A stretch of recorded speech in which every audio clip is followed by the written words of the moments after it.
Life, guys. Restore Life, our longevity formula. It's actually one of our newest product. Tineturn on niya yung circuit. Bossing, pakibura na muna. This is a very, very breakthrough product. The active ingredient, guys, isa sa mga active ingredient ng Restore Life is called resveratrol. Okay, ang resveratrol is the active ingredient in red wine. Red wine. And they found out, these are very, very historical. They found out yung mga tao sa Europe, kung saan malamig, kung saan ang alak ay normal. Diba? Tanghalian pa lang, nagre-red wine na. Merienda, red wine. Dinner, red wine. Before going to sleep, red wine. Bakit? Malamig. Yung alak, nagpapainit ng katawan. They found out yung mga tao sa Europe, red wine ng red wine, pag tumanda, lean. Hindi mataba. Lean. Okay? What else? Pag tumanda, normal ang blood pressure. Pag tumanda, mahaba yung buhay. By what? Mahaba yung buhay by 35% as compared to the people in US. Ang mga tao sa US, yun na nga, diet, burger, french fries, colas, beer, na wala namang resveratrol. So pag tumanda yung mga Amerikano, obese, overweight, mataas ang cholesterol, may cancer, may diabetes, may high blood. Samantala ang mga European, mas mahaba ang buhay ng 35%. Wala silang makitang pagkakaiba in diet, kundi red wine. Kasi ang mga European, mataas din sa cholesterol ang diet, steak. Diba? Mga steak, T-bone, sirloin, diba? Cheese. Mataas sa cholesterol yung mga yan. So they both have high cholesterol diet, Americans and Europeans. Pero ang Europeans, pag tumanda, payat. Ang Amerikano, pag tumanda, obese. So wala silang makitang difference other than red wine.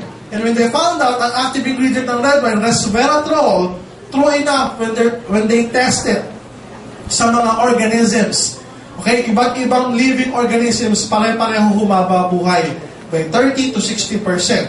So naglabasan ng mga supplements based on this particular ingredient called resveratrol.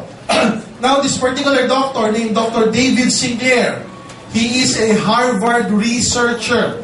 Pag sinabing Harvard, sikat o hindi sikat? Sikat. Sikat.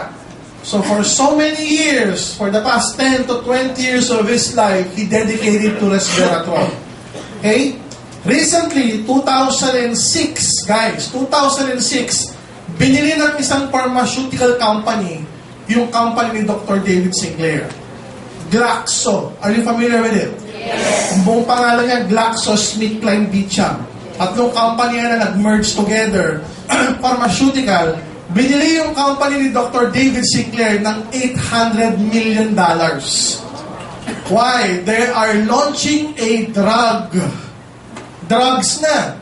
Hindi na po supplement. They're launching a drug based on resveratrol na ni-research yan. So usually kapag drugs, matagal bago i-launch yan. Kasi may mga clinical studies, may testing pa, gaano karaming milligrams, blah blah blah, ang tagal. So bago nila i-launch yun, tayo nag-launch na supplement-based lang. Pwedeng mainom. Okay? Pwedeng gawin na supplement, inumin on a daily basis. Why? Ano ba ginagawa ng... By the way, ang ingredients natin, ang main component ng or source ng ating resveratrol, Japanese knotweed. Okay? It's an herb from Japan and from Asian countries, knotweed. Ang tawag doon. Premium red wine extract, grape seed extract, concentrated red wine powder. You might be seeing, Doc, may red wine powder. Tapos may premium red wine extract. E di may red wine component yan. Yes. Pero certified na walang alcohol. Kaya meron tayong halal certification for this. Kaya baka sabihin nyo, naku, baka malasing ako pag ininom ko yan. No. Wala siyang alcohol content kasi ang in-extract lang yung active ingredient which is the resveratrol. Next. Ano ba basically nagagawa ng Restore Life sa ating katawan? When we talk about heart disease, it can reduce inflammation, prevent oxidation ng bad cholesterol para wag tumigas, wag magkaroon ng cholesterol plaque, In the future, huwag magkaroon ng atherosclerotic plaque na nakita nyo kanina. Therefore, it decreases the incidence of heart attack, cancer. Ayan, it limits the spread of cancer cells para wag nang mag-metastasize from one organ to another kasi mababalitaan nyo, may breast cancer. Tapos yung cancer sa breast, lumipat na sa brain, lumipat na sa liver. So ito, it limits yung pag-spread ng cancer. What else? It triggers the process of cancer cells death.